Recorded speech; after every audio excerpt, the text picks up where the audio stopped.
Hi, I'm Sumedh, and I am representing Team Nashville that is working to identify adverse police incidents before they occur. This country has recently seen several high-profile adverse police-citizen interactions. Thankfully, these interactions are rare. Only a few thousand of the 60 million times a year that police and citizens interact in the United States does an adverse incident occur.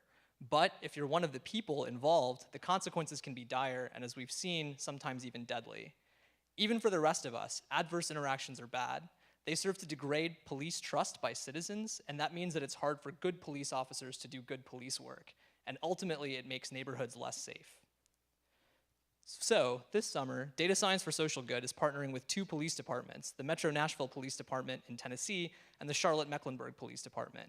These two departments should really be commended for taking a proactive stance and a data-driven approach to identify police officers at risk of having an adverse incident before it occurs. So what is an adverse incident?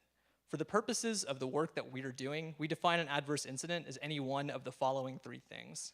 First, an adverse incident is any time use of force occurs that the department deems to be improper. It is also any accident or injury either to a civilian or the officer that was deemed to be preventable.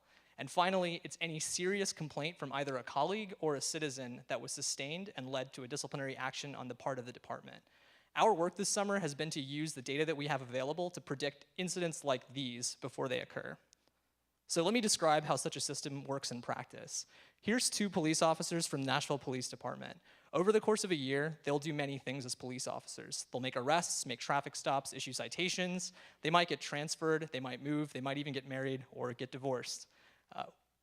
Over the course of that 1 year, one officer will have no adverse incidents, but the other one will. Our job is to use all of the data that we have available about what they did that year, plus who they are, to identify which of these officers is which. We've been given data by Nashville Police Department on the officers' characteristics, their behavioral history, and their work history, including things like when they were dispatched to stressful events.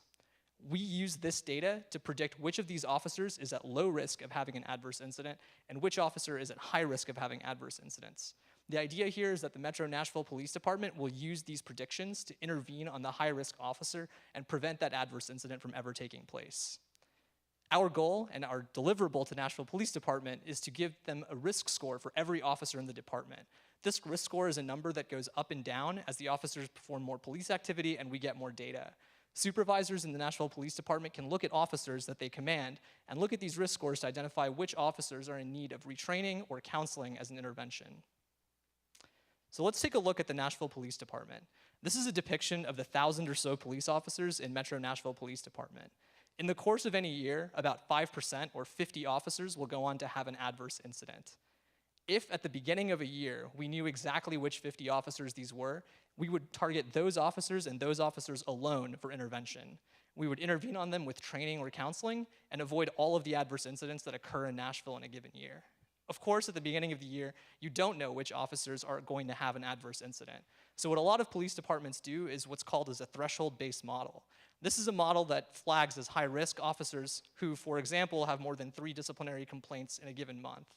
That model flags those officers as high risks and intervenes on those. If such a model were implemented in Nashville, it would correctly identify 80% of the police officers that would go on to have an adverse incident in that year. But it would also flag 2/3 of the entire police department. This is bad for a couple of reasons. First, no police department has the resources to intervene on 2/3 of their workforce. Second, even if they did, any early intervention system that's predicting that 2/3 of all of your police officers are going to have an adverse incident when only 5% of them actually do is not going to be taken seriously by supervisors. It will eventually become ineffective. By contrast, the machine learning-based approach that we've taken also flags 80% of all officers that will go on to have an adverse incident, but only requires intervention on 30% of them.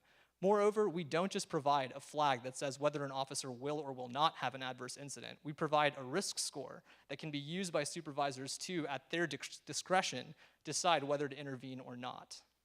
By helping Metro Nashville Police Department make more targeted interventions on their officers, we give them more confidence in the interventions that they have available and help them avoid the adverse incidents from ever taking place. Thank you.